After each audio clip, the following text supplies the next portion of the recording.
Start करते हैं बच्चों क्वेश्चन नंबर 42 से। और क्वेश्चन नंबर 42 में लिखा है a company limited offered 20,000 shares to the public, application पे 20 रुपए, अलॉटमेंट 30 रुपए, first call 25 and second and final call 25। 35,000 shares का एप्लीकेशन मिला जिसमें से 10 रिजेक्ट हो गए। 15,000 वालों को आपने 10,000 दे दिए and remaining applications were accepted in full. तो भाई रिमेनिंग कितने एप्लीकेशंस को हमने एक्सेप्ट किया? इनको अलॉट हुए 10,000 share, that is for sure. ये कैसे पता लग रहा है कि भाई 10,000 शेयर इनको अलॉट हुए हैं? बिकॉज क्वेश्चन सेज की कंपनी के पास इन ऑल कितने शेयर्स हैं? 20। इनको तो आपने रिजेक्ट कर दिया, इनको आपने 10 अलॉट कर दिए, तो आउट ऑफ 20 आपके पास बचे कितने? 10। तो आपने इनको 10 दे दिए। Is that clear? अब इनका एप्लीकेशन कितने का था? आउट ऑफ 35, 10 को तो आपने रिजेक्ट कर दिया, करेक्ट? कितने बचे? 25। 25 में 15 वालों को 10 दे दिए, तो और कितने बचे? 10। तो ये तीन कैटेगरी सबको समझ में आ गई। तो पहली category applied for 10 and they were allotted nil. Second category applied for 15 and they were allotted 10. And third category applied for 10 and they were allotted 10. What is 10,000 into 22 lakh? इनको पे करना था nil, तो इनका एक्सेस हो गया 2 lakh. What to do with their excess money? ये refund हो जाएगा। तो जी ये कहाँ बोला था सॉल्व करने को? पूरा क्वेश्चन सॉल्व कर लिया। ओबीडियंटली बदतमीज हो गए बच्चे। 3 एंट्री बोली थी। हनुमान जी के अंदर श्रुति जी की आत्मा थी जब रामायण बनी थी, और अब श्रुति जी के अंदर हनुमान जी की आत्मा आ गई है।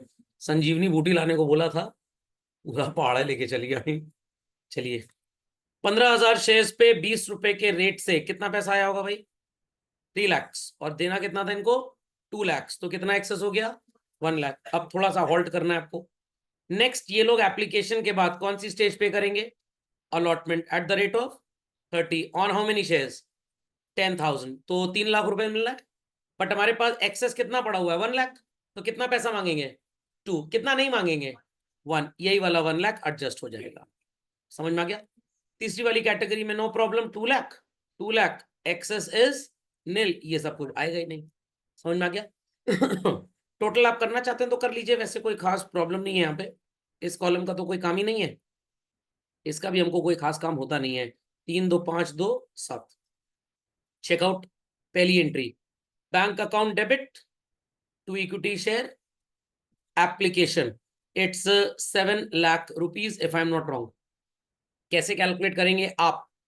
35,000 को मल्टीप्लाई कर देंगे 20 से, 100% एक्यूरेसी। बिकॉज अगर आप यहाँ पे 7 लाख रुपीज को कंसिडर कर रहे हैं यहाँ पे लिखने के लिए, 99% चांसेस आपका सोल्यूशन गलत हो जाए, क्योंकि अगर आपका टेबल गलत बन गया तो सोल्यूशन भी गलत हो जाएगा।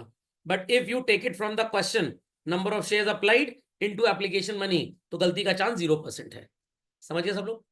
Next entry, equity share application account debit 7 lakh to equity share capital. यहाँ पे कुछ बच्चे थोड़े चालबाज होते हैं, तो वो चतुराई से ये 4 लाख रुपीज की वैल्यू यहाँ पे लिख लेते हैं। ये काम भी मत करिएगा, बिकॉज ये वो मनी है जो एप्लीकेशन पे एक्चुअली मिलना चाहिए था। अगर एप्लीकेशन पे प्रीमियम आ गया तो इस 4 लाख को 2 टुकड़ों में बांटना पड़ेगा आपको, तो फिर आप गलती कर बैठेंगे। तो आपको ये कहां से पिक करना है? अगेन ये भी क्वेश्चन से ही पिक करना है। How many shares the company can allot at max? 20। And application money पर शेयर कितना है? 20। तो कितना हो जाएगा? 4 लाख। तो इसको आप यहां से लिखा करिए हमेशा। देयर आफ्टर आपने रिफंड कितना किया हुआ है? 2 lakh. So we will be putting to bank how much? 2 lakh. And allotment में कितना एडजस्ट किया हमने? 1 लाख। तो 2 शेयर अलॉटमेंट आप कितना लिख देंगे? 1 lakh. Is that understood well? अरे श्रुति जी मिटा क्यों दिया आपने भाई? लिखा रहने दी। वापस थोड़ा हनुमान जी गए थे पहाड़ रखने के लिए, तो कोई बात नहीं, रेफर किया जहाँ पे किया था। रामायण में ये बात किसी को नहीं बताई गई कि पहाड़ आया तो था, वापस गया कि नहीं गया। मतलब परचेज सेल की बातें हुई हैं, purchase return cell return book नहीं पढ़ाई गई। उनके टीचर ने ये सब डिविजन ऑफ जर्नल नहीं पढ़ा होगा इसका मतलब। चलिए चलते हैं आगे। अगली entry, equity share allotment account debit to equity share capital, it's again 20,000 shares multiplied by 30 rupees. कितना हो जाएगा भाई? 6 लाख। यहां तक आपको क्वेश्चन सॉल्व करने को बोला था मैंने। अब क्वेश्चन कह रहा है बच्चों, directors made both the calls, one share holder holding 300 shares और ये किस कैटेगरी को बिलोंग कर रहा है children? The group applying for 15,000, जिन्हें कितने शेयर्स दे दिए गए? 10। ये होना बहुत जरूरी है क्वेश्चन में। अगर क्वेश्चन में 2 से ज्यादा कैटेगरीज हैं तो had there been only 2 categories, एक का रिजेक्शन कर दिया और दूसरे को अलॉट कर दिया, इन दैट केस अगर कैटेगरी नहीं बताए तो भाई बाय डिफॉल्ट यही होगा, क्योंकि रिजेक्ट कर दिया तो ये उसके अंदर तो हो ही नहीं सकता इंसान। ये ऑब्वियस सी बात है, शेयर्स मिल रहे हैं इसको तो इसी कैटेगरी के अंदर ही होगा। ये बात सबको समझ में आ गई? नहीं समझ में आई? पक्का? तो एक रिजेक्शन हो और एक दूसरी कैटेगरी हो तो आपको ये ग्रुप का ठिकाना नहीं बताया जाएगा। बट अगर मोर देन 2 कैटेगरीज हो गई, एक फुल एप्लीकेशन अलॉटमेंट और एक प्रोराटा, तो कैटेगरी का होना क्वेश्चन में जरूरी है। एक बार सीबीएसई ऐसा क्वेश्चन पूछ चुका है बहुत ईयर्स पहले, 2016-17 की बात थी, कैटेगरी उन्होंने नहीं बताई थी। और एक बार ऐसा क्वेश्चन आया था जहां पे पूरे पैसे अलॉटमेंट में एडजस्ट हो गए, अलॉटमेंट की जरूरत पड़ी ही नहीं मांगने की, एंड क्वेश्चन कह रहा है द पर्सन फेल टू पे अलॉटमेंट। भाई जब अलॉटमेंट में पूरा पैसा एडजस्ट हो गया तो आप अरियर कैसे क्रिएट करेंगे? तो जिस जिस बच्चे ने सिर्फ क्वेश्चन नंबर डाल दिया था, टीचर्स ने 8-8 नंबर उनको दिए सिर्फ क्वेश्चन नंबर डालने में। और जो बच्चे 17 नंबर पे रुक रहे थे उनको कुछ टीचर्स ने ब्लू पेन से क्वेश्चन नंबर डाल के 8 नंबर दे दिए। इसके बाद जब बोर्ड में कॉपी गई तो ये सोचा गया हो सकता है कुछ टीचर्स ने मार्किंग में 8 नंबर ना दिए हो, वहां पे बोर्ड ने भी 8-8 नंबर सबके स्केल अप कर दिए। तो कितनों को तो 16-16 नंबर फोकट में मिल गए थे। जो दलित 17-18 नंबर पाने की उम्मीद से गए थे वो भी 55-56 पा गए टोटल। 17-18 अपनी मेहनत से और नकल से, 16 नंबर यहाँ पे मिल गया होगा 34-35, और 20 प्रैक्टिकल में तो टीचर ने दिया ही होगा ताकि स्कूल वालों को रिजल्ट ना खराब आए। समझ में आ गया? उसके बाद वो ग्रेजुएशन फेल हो गए। कर्मों का फल कहीं ना कहीं तो आपको चुकाना पड़ेगा ना। ऊपर वाला भी चोरी छमारी में एक लेवल तक साथ देता है, हर जगह साथ नहीं देता। वो कह रहा है 100 करोड़ कमाया, सरकार को 30 करोड़ टैक्स देना है, चलो 10 करोड़ दे दो। अब आप अपने दबंगई पे उतर आए, ठाकुर बन जाए, मैं तो एक फूटी कोड़ी नहीं दूंगा। आ रहे बेटा ईडी वाले आपके घर में, टेंशन ना लो। तो जिनके घर में ईडी वाले आते हैं तो समझ लीजिए वो चोर नहीं है, उनके कर्म खराब है। थोड़ा बहुत टैक्स देते रहो सरकार को। चलते हैं आगे बच्चों। तो अब ये इस कैटेगरी का पर्सन है जिसने अलॉटमेंट नहीं दिया। तो पहले तो हम अलॉटमेंट की एक एंट्री कर लें। It is bank account debit, calls in arrears account debit to equity share allotment. Allotment में बच्चों वैल्यू लिख लीजिए 6 लाख, और अगर नहीं समझ में आया तो मेरे से पूछ लीजिए। हाँ वेरी गुड। 5 लाख कैसे आएगा भाई? बड़ा सिंपल है। आपने अलॉटमेंट ड्यू कितने से किया था भाई? 6 लाख से। 1 ऑलरेडी एडजस्टेड, तो we'll have here only 5 lakh rupees. खोपड़े में बात गई। चलिए अब कैलकुलेट करते हैं पार्शियल अरियर्स। सबसे पहला स्टेप क्या था? Identify the category to which the defaulter belongs. ध्यान से मेरी बात सुनिएगा। It says what children? One share holder applying for 300 shares या one share holder holding 300 shares? Holding. Holding शब्द का मतलब सर वो जो घर में फोल्डिंग होती है ना उसका छोटा भाई। अरे नहीं भाई, होल्डिंग शब्द का मतलब होता है इसको ये शेयर्स अलॉट किए गए हैं। तो होल्डिंग का भाई फोल्डिंग हो सकता है, बट यहां पे होल्डिंग का मतलब है अलॉटेड। समझ गए सब लोग इस बात को? चलिए तो मैंने आपके लिए डिनर टेबल रेडी किया है, बट थोड़ा दूर हो जा रहा है, तो मैं सोच रहा हूं कि कैलकुलेशन दाएं बाएं करके आपको सिखा दूं। इंक का कलर ब्लैक होगा और यहाँ पे ये कैलकुलेशन परफॉर्म किया जाएगा। खबरदार किसी ने जर्नल के फॉर्मेट के अंदर ऐसा कैलकुलेशन किया, पेप्सी पिए बगैर दिल मांगे मोर हो जाएगा, फिर से कंपार्टमेंट इंप्रूवमेंट देना पड़ जाएगा। समझ में आ गया? पक्का? Because nobody eats dinner in the bathroom. समझ में आ गई बात? चलिए तो ये किस प्रजाति का जानवर है सबको समझ में आ गया? Those who applied for 15 got 10। तो यूनिटरी मेथड कैसे अप्लाई होगा भाई? Let's understand. जिन्होंने 10,000 शेयर्स कंपनी से लिए उन्होंने अप्लाई कितने के लिए किया था बच्चों? 15,000 के लिए। जिसको 300 मिले he must have applied for how many? Unitary method सबको आता होगा। 15,000 अपॉन 10,000 इंटू 300, क्या आएगा आपका जवाब? 450 शेयर्स। अब कुछ बच्चे थोड़े आर्यभट्ट के खानदान को समझते हैं अपने आप को, और वो क्या करेंगे? वो कहेंगे सर 15:10 का रेशियो है, 15:10। तो जिसको 3 मिले उसका रेशियो कैलकुलेट कर लेते हैं। इफ 10:15 अप्लाइड और सॉरी अलॉटेड और अप्लाइड का रेशियो है तो 3 की जगह क्या होगा? तो वो करेंगे क्या, 3 × 10/15, 3 × 15/10, कुछ ऐसी चालबाजी कर लेंगे और वो रेशियो के हिसाब से आंसर निकाल लेंगे। कृपया करके बच्चों ये कहानी मत अप्लाई करिएगा।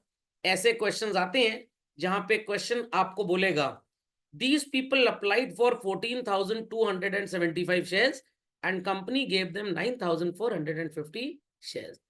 समझ में आ गया? सारी ठाकुरों की बैंड में जाने वाले क्वेश्चन भी बने हुए हैं, तो ज्यादा चौधरी बनने की जरूरत नहीं है। रेशियो प्रपोर्शन यहां ना अप्लाई करिएगा। तो मैथ्स की सही मौसी को पकड़ना है आपको, that is unitary method. Is that clear? Because मैं ना बताता तो कुछ लोग अभी ये राइफल तान देते मेरे ऊपर, सर हमने ऐसे किया है, तो फिर मेरे को काउंटर अटैक करना पड़ता। तो मैंने पहले ही चाणक्य की तरह मट्ठा डाल दिया जड़ में, ताकि अब पेड़ वहां निकले ही ना। समझ गए इस बात को?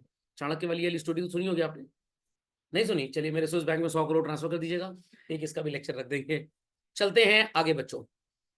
अब इस प्रजाति ने अप्लाई किया 450 शेयर्स के लिए, बट इन्हें शेयर्स कितने मिले बच्चों?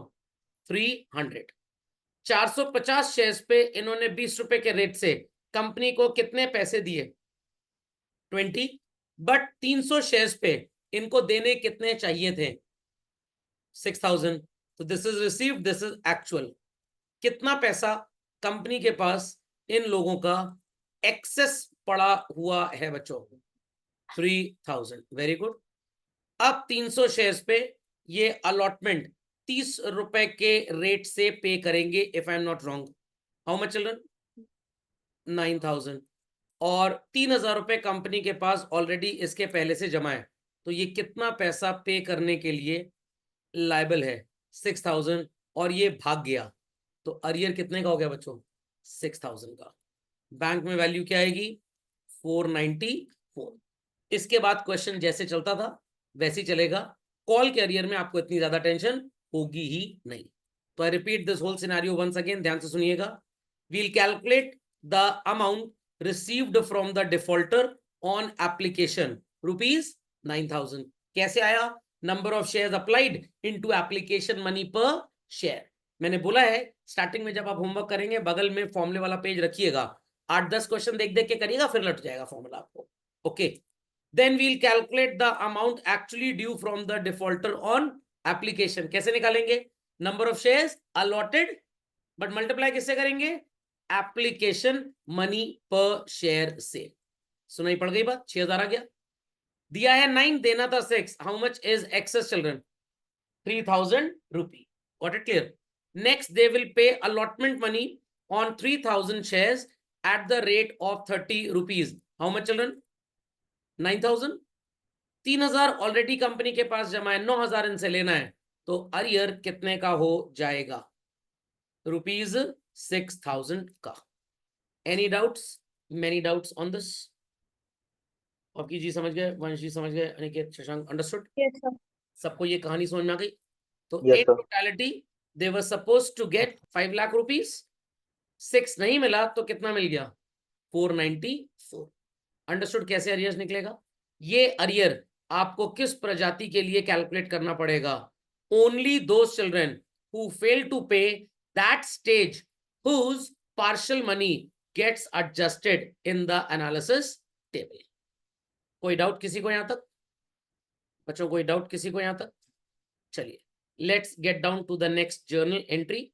It is equity share first call account debit to equity share capital. What shall be the value children? 20,000 shares थे और 25 रुपए की कॉल थी, तो इट इज 5 लाख।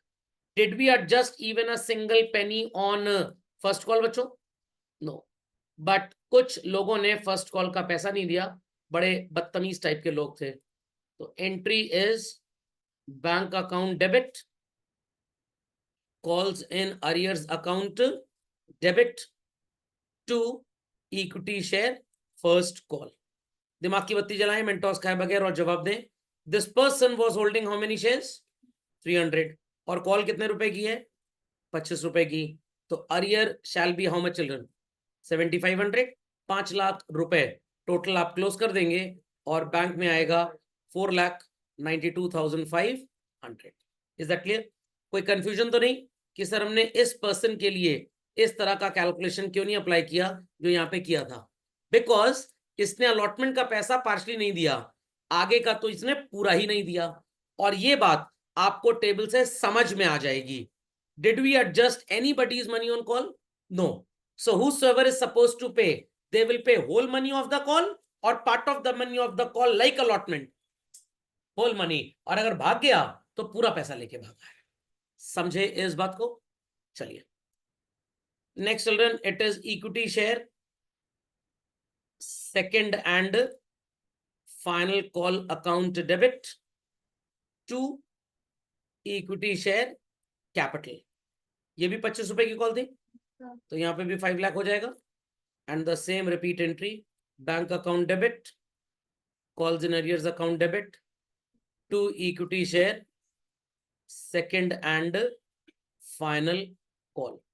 यहाँ पे भी बच्चों सेम 7500 कैसे आएगा? 300 multiplied by 25, here it is 5 lakh and here it is 4,92,500। सबको समझ में आ गई बात? और तो कुछ क्वेश्चन में दिया नहीं है? नहीं, और क्वेश्चन में कुछ भी नहीं दिया। लोग इस बात को सोच रहे होंगे, सर ये आपने जगह क्यों खाली छोड़ी है? ये जगह बच्चों इसलिए खाली छोड़ी है, कल को जब ये पर्सन पैसे नहीं दे पा रहा है तो हम इसको सफिशिएंट नोटिस सर्व करेंगे and will demand this 7500 and this 7500। If he page तो आप एंट्री कर देंगे बैंक अकाउंट डेबिट, करने की जरूरत नहीं है, टू कॉल्स इन अरियर्स। और अगर नहीं पे करता तो हम इसके शेयर्स को कैंसिल कर देंगे। क्या कर देंगे? That is four feature. तो यहाँ पे मैं आपको फोर फीचर की प्रैक्टिस कराऊंगा, अभी नहीं, जब हम वो पढ़ लेंगे आप तब करेंगे। समझ में आ गई सबको बात? Anybody having any query in understanding this? पक्का? कंफर्म? चलिए कंप्लीट कर लें झटपट फास्ट सब लोग। कोई क्वेरी है तो आस्क।